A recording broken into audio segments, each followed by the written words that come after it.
नमस्कार, जय हिंद। मैं सीमा हिंगोनिया, एडिशनल एसपी इन टेलीकम्युनिकेशन, और आज हमारा विषय है लैंगिक समानता की स्थापना या कह सकते हैं कि असमानता का उन्मूलन, जेंडर सेंसिटाइजेशन या gender equality related to women's law.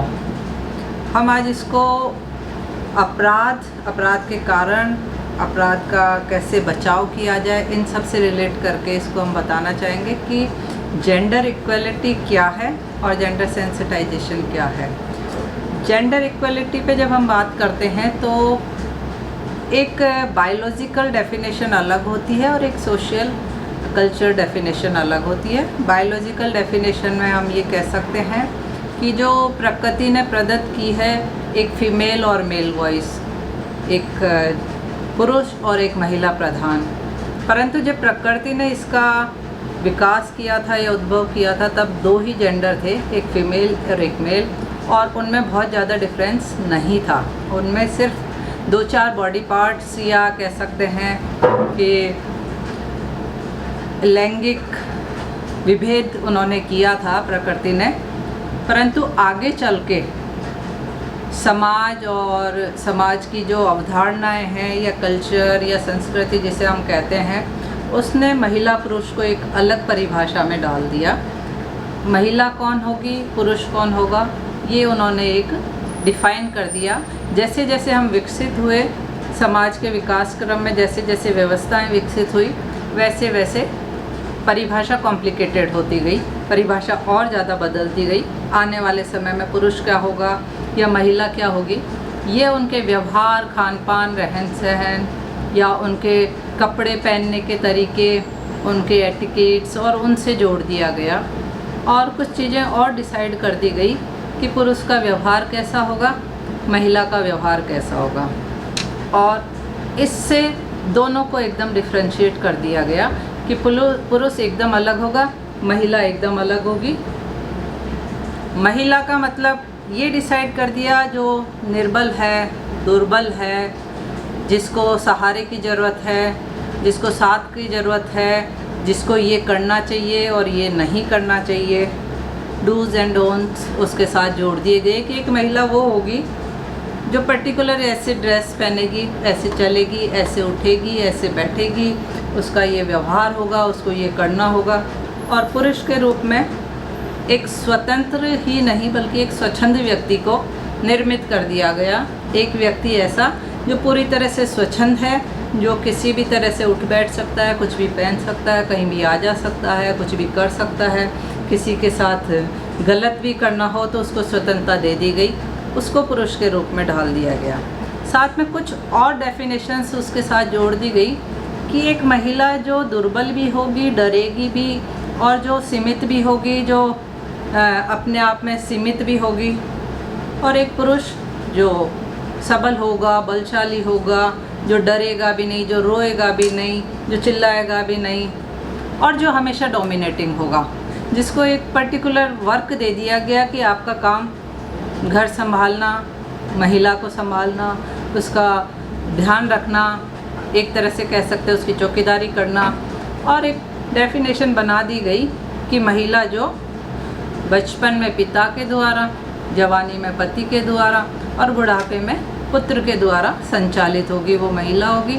और पुरुष हमेशा हर स्थिति में, चाहे वो बच्चा हो, चाहे जवान हो या बूढ़ा, वो हमेशा महिला की टेक केयर करेगा। और इसी टेक केयर को धीरे धीरे डोमिनेटिंग बना दिया गया, डोमिनेट होता गया। पितृसत्तात्मक व्यवस्था स्थापित हो गई और मातृ सत्तात्मक व्यवस्था ख़त्म होती गई। जब हम वैदिक काल में आते हैं, देखते हैं प्रकृति ने हमें सिर्फ महिला और पुरुष बनाया था, किसी तरह का भेद नहीं दिया था 2-4 पर्टिकुलर ऑर्गन्स के अलावा। परंतु जब सभ्यताएं विकसित हुई, वैदिक सभ्यता की हम बात करते हैं, तो वैदिक सभ्यता में महिलाएं पूरी तरह से स्वतंत्र थी, मातृसत्तात्मक परिवार था, शिक्षा का अधिकार था, स्वयंवर का अधिकार था, और शादी भी हमेशा एक एडल्ट एज में होती थी, और हर तरह के उसको उस समय स्वतंत्रता थी। अपना वर चुनने का भी अधिकार था, लेकिन जैसे जैसे ये सांस्कृतिक विकास हुआ, सामाजिक विकास हुआ, हम जैसे जैसे शिक्षित होने लगे, हम प्रोग्रेस करने लगे, हम विकसित होने लगे, वैसे वैसे हमने महिलाओं को पीछे धकेलते गए, उसको दोयम दर्जे का बनाने में लग गए। अपनी पुरुष सत्तात्मक सत्ता को आगे लाने की कोशिश में मातृ सत्ता को पीछे करने की कोशिश की हमने। और इसी कोशिश में एक स्थिति ऐसी आ गई, जब हम मध्यकाल तक देखते हैं तो महिला बहुत सारे तरीके से डोमिनेटिंग होती रही, या कह सकते हैं कि उसका शोषण होता रहा। शोषण में बाल विवाह, सती प्रथा, या फिर कह सकते हैं देवदासी प्रथा, हर तरह की जितनी बुराइयां थी, प्रदा प्रथा या अशिक्षा, एक शिक्षित महिला को अशिक्षा के साथ जोड़ दिया गया कि महिला का शिक्षा का अधिकार छीन लिया गया, संपत्ति का अधिकार छीन लिया गया। और ये सब आधुनिक काल तक आते आते और भी बुरी तरह से ये बढ़ता गया, और महिला की स्वतंत्रता, शिक्षा और उसके अधिकार सब उससे छीन लिए गए, और पूरी तरीके से पितृसत्तात्मक सत्ता की स्थापना हो गई। इसको जेंडर डिस्क्रिमिनेशन कहा गया, जो आज तक भी चल रहा है। वर्तमान में जितने हम शिक्षित हो गए हैं, जितने हम टेक्नोक्रेट हो गए हैं, जितनी सुविधाएं बढ़ गई है, जितनी महिलाएं पढ़ रही है, उसके साथ साथ अपराध भी बढ़ रहे हैं। अब ये जो जेंडर अनइक्वलिटी थी या डिस्क्रिमिनेशन था, अब एक अपराध के रूप में हम इसको डिफ़ाइन कर सकते हैं कि कैसे जेंडर लैंगिक असमानता और अपराध साथ साथ चल रहे हैं। इसको हम एक तरह से दोनों को एक साथ पढ़ सकते हैं, देख सकते हैं। जब हम कुछ कानूनों में जाते हैं, अब हम बात करते हैं कानून की, कैसे लैंगिक असमानता हो रही है। महिलाओं के साथ जितने भी अपराध हुए या हो रहे हैं, उन अपराधों को कम करने के लिए हमने कानूनों का निर्माण किया। नित्य नए कानून हम डेली बनाते हैं और उनको इम्प्लीमेंटेशन करते हैं। कोशिश रहती है इन कानूनों के माध्यम से अपराधों की रोकथाम की जाए और महिला को समानता दी जाए। लेकिन सिर्फ कानून या पुलिस या प्रशासन या कह सकते हैं जुडिशरी से कहीं भी लैंगिक समानता की स्थापना नहीं हो सकती। लैंगिक समानता की स्थापना या महिला को अधिकार देने की बात या अपराध कम करने की बात है, तो उसके लिए ज़रूरी है कि हमें शिक्षा में सुधार करना होगा, मानसिकता में सुधार करना पड़ेगा, व्यवस्था में सुधार करना पड़ेगा, और वापस से हमको मातृ सत्तात्मक सत्ता की तरफ लौटना पड़ेगा। इसके लिए सिर्फ एक महिला के लिए कार्य करना काफ़ी नहीं है, बल्कि महिला के साथ साथ पुरुष की शिक्षा, व्यवस्था, संस्कार या उसके कानून की जानकारी, यह सब भी साथ में पैरेलल चलाना पड़ेगा। सिर्फ एक महिला को आप कानून की सहायता से आप उसको पूरे अधिकार नहीं दिलवा सकते, बल्कि हमें जेंडर इक्वलिटी स्थापित करनी है तो जाहिर है कि आदमी को भी सिखाना पड़ेगा। और आदमी जब बच्चा है, लड़का है, छोटा है, यंग है, तभी से उसके अंदर कानून का भय, संस्कार, शिक्षा, महिला के प्रति सम्मान, ये सब चीज़ें साथ में उसको इनबिल्ट करनी पड़ेगी, उसको सिखानी पड़ेगी। साथ में जो पुरुष है उसकी जो मानसिकता है, उसमें जो आप पैट्रियार्की भर रहे हैं, उसमें जो आपने डोमिनेटिंग चीज़ें डाल दी है कि पुरुष को ये होना चाहिए, वो होना चाहिए, ये निकालना पड़ेगा। ये हमें शुरू से ही एक बच्चे की अपब्रिंगिंग इस तरीके से करनी पड़ेगी, जिस तरीके से हम लड़की की करते हैं कि आपको ये नहीं करना है, ये करना है। तो हमें लड़की को भी सिखाना पड़ेगा कि आपको ये तो करना है और ये नहीं करना। और जो हमने उसके कुछ अधिकार, जो मौलिक अधिकार उसके छीन लिए गए हैं कि जैसे आप रोएंगे नहीं, आप डरेंगे नहीं, आप कुछ भी कर सकते हैं, आप फ्री हैं, आप स्वच्छंद है, वो भी हमको उन पर भी कहीं ना कहीं रोक लगानी पड़ेगी। एक महिला को जितना रोने का अधिकार और अपनी बात कहने का अधिकार है, उतना ही पुरुष को भी हमें देना पड़ेगा, ताकि उसके अंदर जो अलग तरह की प्रवृत्ति विकसित हो रही है महिलाओं के प्रति, वो भी हमें निकालनी पड़ेगी। ये नहीं है कि हम सिर्फ महिलाओं के लिए हमें कार्य करना पड़ेगा। अब हम आते हैं कानूनों पे। जब हम कानून की बात करते हैं तो सबसे पहले हमारा कानून आता है PCPNDT एक्ट।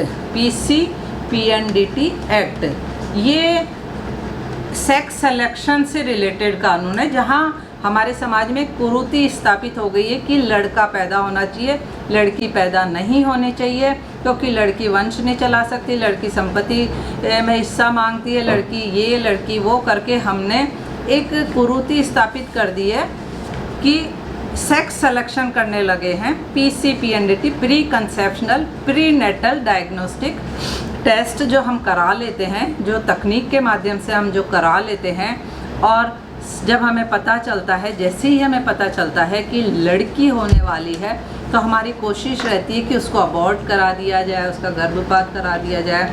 तो ये जो मानसिकता है ये अपराध क्रिएट कर रही है। हमारी मानसिकता अपराध की जननी है। अपराध कोई बाहर से नहीं कर रहा है कि हमेशा अपराध बाहर से होते हैं कि बाहर वाला व्यक्ति कर रहा है। अपराध शुरू होते हैं घर से, यहाँ से शुरू होता है अपराध। PCPNDT एक्ट की जब हम बात करें तो ये सुरक्षा देता है हमें उन चीज़ों से जहाँ पर एक मानसिकता गलत तरफ जाती है।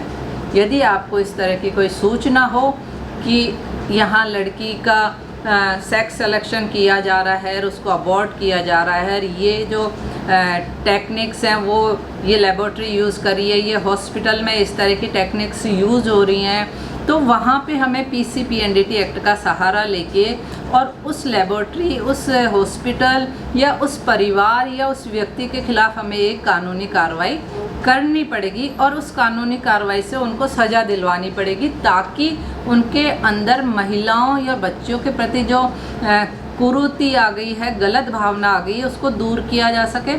साथ में कानून के साथ साथ हमें ज़रूरी है कि हम उसकी मानसिकता को भी बदलें, और ये मानसिकता घर से बदलनी पड़ेगी, समाज से बदलनी पड़ेगी, संस्कारों से बदलनी पड़ेगी, और हमें ये स्थापित करना पड़ेगा कि लड़का और लड़की दोनों एक हैं, और ये हमें खुद को ही करना पड़ेगा। हर काम कानून नहीं कर सकता। इसी तरह से जब एक बच्चे को हम पैदा नहीं होने दे रहे या उसको गर्भ में ही मार देते हैं, और बाय चांस बच्चियां जब होने लगी हैं और बढ़ रही हैं, तो एक कुरीति के रूप में, बाल विवाह के रूप में भी सामने आ रहा है। गांव में बच्चियों का जहां शिक्षा ज़्यादा है, जहां तकनीक ज़्यादा है, वहां पे सेक्स सिलेक्शन करके बच्चियों को अबॉर्ट करा दिया था। परंतु जहां गांव हैं, जहां एजुकेशन नहीं है, वहां बच्चियां होती हैं, बहुत सारी बच्चियां होती है, एक घर में 4-4, 5-5 बच्चियां होती हैं, तो वहाँ कोशिश की जाती है बाल विवाह, ताकि उनसे जल्दी से जल्दी पीछा छूट जाए, या उनके ऊपर ज़्यादा दहेज खर्च नहीं करना पड़े, या उनकी शिक्षा में नहीं लगाना पड़े। तो वहाँ पे एक कुरीति, एक अपराध के रूप में दोबारा आती है, बाल विवाह के रूप में, जहाँ पे छोटी छोटी बच्चियों के, बहुत छोटी छोटी बच्चियों के विवाह कर दिए जाते, बच्चों के भी कर दिए जाते, लड़कों लड़कियों को एक साथ शादियाँ कर दी जाती है, प्रोग्राम कुछ और होता है और उसमें आयोजन कर दिया जाता है। वहाँ पे फिर हम एक वापस से एक अपराध कर रहे हैं। ये कुरीति तो है, साथ में एक अपराध भी है। इसको रोकने के लिए भी वापस से एक कानून हमारे सामने आता है, बाल विवाह निषेध अधिनियम 2006 वाला बाल विवाह निषेध अधिनियम। बाल विवाह को रोकने का प्रयास बहुत हमारे राजा राम मोहन राय जैसे लोगों ने भी किया है, माँ सावित्रीबाई फुले ने भी किया है, परंतु आज कानून बनने के बाद तक हम कंटिन्यू इसी चीज़ में उलझे हैं कि आज भी गांव में बाल विवाह हो रहे हैं। तो इसके लिए भी ज़रूरी है कि हमें हमारी बच्चियों के प्रति सोच बदलनी होगी। समाज में हमें अवेयरनेस कैंपेन चलाने पड़ेंगे और ये बताना पड़ेगा कि लड़का और लड़की समान है। हालांकि हमें रोज़ बड़ी बड़ी सूचनाएं मिलती है, बड़ी बड़ी खुशखबरियां मिलती है, जहां एक लड़की बहुत अंतरिक्ष तक जा रही है, एथलीट बन रही है, पर्वतारोही बन रही है, बहुत अच्छे अचीवमेंट्स कर रही है, उसके बावजूद भी हमारे समाज में इस तरह की कुरीति रन कर रही है। इसके बाद जब हम जाते हैं नेक्स्ट अपराध पे, तो जैसे ही छोटी सी बच्ची थोड़ी बड़ी होती है, 5 से 10 साल की होने लगती है, 10 से 15 के बीच में आते आते जैसे 10 to 15 की जो एज होती है, वहाँ उसके साथ सेक्सुअल अब्यूज़ होने लगता है, सेक्सुअल हरेसमेंट होने लगता है। और यही हरेसमेंट सारा का सारा सबसे ज़्यादा हमारे सोसाइटी में घरों में होता है। कोई बाहर का व्यक्ति उसके साथ सेक्सुअल हरेसमेंट या अब्यूजिंग नहीं करता, बल्कि सबसे ज़्यादा रिपोर्टेड उसकी फैमिली मेम्बर्स द्वारा इस तरह का अपराध किया जाता है, जहाँ छोटी छोटी बच्चों के साथ छेड़छाड़, सेक्सुअली हरेसमेंट, एब्यूजिंग वगैरह लगातार होती है, और वो रिपोर्टेड नहीं होती। वो रिपोर्टेड इसलिए नहीं होती क्योंकि वो घर का मैटर होता है, घर से बाहर उनको नहीं किया जा सकता। घर की इज्जत के चक्कर में बहुत सारे रिपोर्टेड नहीं होते हैं, परंतु एक बच्ची 10 से लेकर 15 से लेकर 18 साल तक जब तक होती है, तब तक वो अपना पूरा टाइम, चाहे स्कूल में हो, चाहे कॉलेज में हो, चाहे ऑटो में हो, चाहे ट्यूशन सेंटर में हो, चाहे गेम सेंटर में हो, वो हर कहीं हर किसी से सेक्सुअली परेशान होती है। कोई उसको रिमार्क करता है, कोई उसको परेशान करता है, कोई उसको टच करने की कोशिश करता है। और ये सब कौन करता है? उसी के समकक्ष जो टीनेजर है, जो लड़का है या उसी का जो रिश्तेदार है, वो इसलिए करता है क्योंकि हमने उसको शिक्षा ही नहीं दी, हमने उसको कंट्रोल ही नहीं किया, हमने उसको कभी बताया ही नहीं कि किसी महिला का सम्मान या किसी बच्ची का सम्मान कैसे किया जाता है। तो हमारा पूरा कंट्रोल जो है बॉयज़ साइड में, या कह सकते हैं मेल साइड में होना चाहिए।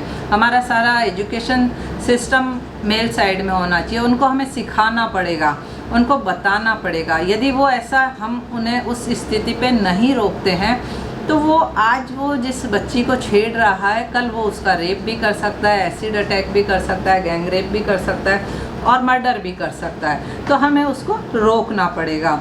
तो ये इसके बाद जब बच्ची बड़ी हो जाती है, शादी ब्याह का, शादी से रिलेटेड फिर एक बार फिर कानून स्टार्ट हो जाता है। वहाँ पे भी घर में ही अपराध शुरू हो जाते हैं। दहेज प्रताड़ना 498 शुरू हो जाता है, घरेलू हिंसा अधिनियम शुरू हो जाता है। एक बच्ची शादियों के ससुराल जाती है तो वहाँ प्रोटेक्शन के लिए सरकार ने 2 कानून बना दिए, घरेलू हिंसा अधिनियम बना दिया है, 498 बना दिया है। परंतु फिर वही बात आती है कि क्या यह कानून से ही रुकेंगी सारी चीज़ें?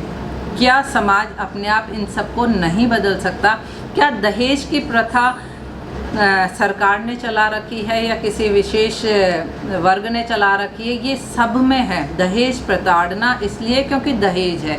जिस दिन दहेज ख़त्म हो जाएगा उस दिन दहेज प्रताड़ना ख़त्म हो जाएगी, और जिस दिन दहेज प्रताड़ना ख़त्म होगी उस दिन घरेलू हिंसा भी ख़त्म हो जाएगी। तो ये कानून एक के बाद एक कानून, बहुत अच्छे कानूनों का बनाना और उनका इम्प्लीमेंटेशन सरकार तो कर रही है, परंतु अपराध या कह सकते हैं कुरीति जिसको हम कहें, ये सब कुरीति हैं एक तरह से, वो तब ख़त्म होगी जब व्यक्ति खुद अपने आप में सुधार करेगा। चाहे आदमी हो, चाहे औरत हो, चाहे परिवार हो या चाहे समाज हो, जब वो खुद सुधार करेगा। जब आप दहेज ही नहीं मांगे तो दहेज प्रताड़ना कैसे होगी? इसलिए ज़रूरी है कि अपनी बेटी को सक्षम बनाएं, पैरों पे खड़ा करें, इस लायक बनाएं कि वो खुद अपने आप एक दहेज बन जाए और किसी को देने की ज़रूरत नहीं है। किसी को क्यों देंगे? क्यों हमें कन्यादान करना है? लड़की को खुद को अपने लिए कमाना है, खुद के लिए बनाना है, खुद का घर परिवार चलाना है, खुद के बच्चे चलाना है। हम ये क्यों कंसेप्ट डेवलप करते हैं कि आपको नेक्स्ट डोर पे जाना है, दूसरे घर में जाना है, तुम्हें दहेज देना है, तुम्हें कन्यादान करना है? ये जो सारी प्रथाएं हैं, इन्हें हमें बदलना पड़ेगा, हमारी सोच को बदलना पड़ेगा। हमें लड़के को भी बदलना पड़ेगा कि वो क्यों दहेज मांग रहा है, उसके माँ बाप क्यों दहेज मांग रहे हैं, इसको भी हमें बदलना पड़ेगा। तो ऑटोमेटिकली हमें कानूनों की ज़रूरत ही नहीं पड़ेगी, हमें किसी थाने पे जाके रिपोर्ट कराने की ज़रूरत ही नहीं पड़ेगी। और रही घरेलू हिंसा अधिनियम की, तो आप क्यों किसी के साथ में, किसी भी महिला के साथ में आप एट्रोसिटी करते हैं, क्यों उसकी अब्यूजिंग करते हैं, क्यों उसका उत्पीड़न करते हैं? क्यों नहीं आपने उसको स्वतंत्रता दे रखी है कि वो अपने पैरों पे खुद खड़ी हो, खुद काम करे, खुद करे? उसको डोमिनेटिंग क्यों नहीं बना रखा घर में? क्यों पुरुष सत्तात्मक सत्ताएं बना रखी है? हमें इसको बदलाव करना पड़ेगा। इसी तरह से लास्ट एक और 2 बात मैं और बताना चाहूँगी कि जैसे ऑनर किलिंग ये कंसेप्ट बहुत कम था, कुछ पर्टिकुलर स्टेट में ही था। अब उसके लिए एक कानून भी आ गया है कि जो यंग लड़के लड़कियां हैं, जो एडल्ट्स हैं, जो 18 से ऊपर की आयु के हैं, वो आराम से शादी कर सकते हैं, रजिस्ट्रेशन करा सकते हैं, अपनी मन मर्जी से रह सकते हैं। परंतु आज भी ऐसी बहुत सी घटनाएं हो रही हैं जहां पर लड़का लड़की को अपनी मर्ज़ी से शादी नहीं करने दिया जा रहा, रहने नहीं दिया जा रहा, स्वतंत्रता नहीं दी जा रही, उनको अपनी प्रॉपर्टी मानकर उनके साथ में इस तरह से मिसबिहेव किया जा रहा है। यहाँ तक कि मर्डर जैसी घटनाएं भी बच्चियों के साथ हो रही है। यदि उन्होंने अपनी मर्ज़ी से शादी कर ली या अपनी मर्ज़ी से रह रहे हैं, तो वहाँ पे ऑनर किलिंग के नाम पर बड़ी खाप पंचायतें लगातार इस तरह की घटनाएं कर रही हैं। तो हमें यहाँ भी अपना विचार बदलना पड़ेगा। हम बार बार कानून का सहारा नहीं ले सकते। अपने जो बच्चे हैं उनको इस लायक बनाना होगा, चाहे लड़का हो या लड़की हो, कि वो आने वाले समय में अपना जीवन खुद निर्वाह कर सके, खुद अपने पैरों पे खड़े हो सके। तो इनको इस तरह की जो कुरीतियाँ हैं, चाहे ऑनर किलिंग की हो, चाहे राजस्थान में एक और अजीब सी प्रथा चलती है जेंडर डिस्क्रिमिनेशन की, डायन प्रथा के रूप में जो आती है, उसके बारे में भी मैं एक मिनट बताना चाहूँगी कि ये भी सिर्फ पर्टिकुलर महिलाओं के साथ होती है। एक प्रथा है डायन प्रथा, जो इसके लिए 2015 में कानून आया कि किसी को भी आप इस तरह से हरेस नहीं कर सकते, किसी को डायन बना के समाज से निकाल नहीं सकते, उसकी प्रॉपर्टी नहीं छीन सकते। परंतु वहाँ भी फिर हमें जेंडर डिस्क्रिमिनेशन नज़र आता है कि क्यों महिला को ही डायन प्रथा में इन्वॉल्व क्यों किया जाता है, किसी आदमी के साथ इस तरह की घटनाएँ क्यों नहीं होती है।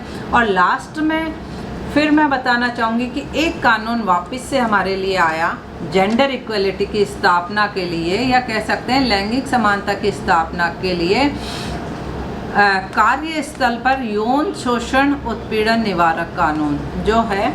एट वर्क प्लेस आजकल सभी बच्चियां और महिलाएं वर्क करने लगी हैं, चाहे प्राइवेट वर्क करे, चाहे गवर्नमेंट जॉब करे, या किसी एनजीओ में काम करे, या किसी कॉरपोरेट सेक्टर में काम करे। उन सभी बच्चियों को समानता देने के लिए, स्वतंत्रता देने के लिए, उनके साथ अच्छा व्यवहार करने के लिए वापस से कार्यस्थल पर यौन उत्पीड़न निवारक कानून स्थापित हुआ। और ये वापस से यही कहता है कि आपके साथ में जो जितने भी कलीग्स हैं, फीमेल कलीग्स हैं जो आपके साथ काम कर रही हैं, उनके साथ आप समान व्यवहार करें, सम्मानजनक व्यवहार करें, सेक्सुअल उनका हरेसमेंट नहीं करें, उनके साथ में पार्शियल ना हो, उनको अच्छी नज़र से देखें और उनको उसी तरह से फैसिलिटेट करें जैसे आप चाहते हैं कि आपकी बेटी को, आपकी बहन को, आपकी मम्मा को, या आपके किसी भी फीमेल फ्रेंड को आप चाहते हैं कि उसको हर जगह उस तरह का इक्वल बिहेव मिले या इक्वल उसको समानता मिले, तो आपको भी वह समानता उसको प्रोवाइड करनी पड़ेगी। आप चाहते हैं कि आपकी बहन, बेटी या माँ या सभी रिश्तेदार सुरक्षित रहें, तो ज़रूरी है कि आपके साथ में जो काम कर रही है उसको आप उतना ही इज्जत दें, उतना ही सम्मान दें। तब जब हम व्यवहार में बदलाव लाएंगे तब ऑटोमेटिकली समाज में परिवर्तन आएगा। जब हमारे कार्य में बदलाव लाएंगे, जब हम हमारे विचारों में बदलाव लाएंगे, तो हमें कहीं भी इस कानून की कम से कम ज़रूरत पड़े। इतने सारे जो कानून बने हुए हैं ये सुरक्षा के लिए तो है, परंतु हमें कोर्ट कचहरी नहीं जाना पड़े, थाने नहीं जाना पड़े, वकील नहीं करना पड़े, और अपनी एनर्जी को सेव करते हुए हम अपने व्यवहार को परिवर्तित करते हुए महिलाओं के लिए और पुरुषों के लिए समान वातावरण क्रिएट करें, लैंगिक समानता की स्थापना करें। इसी के साथ जय हिंद, जय भारत।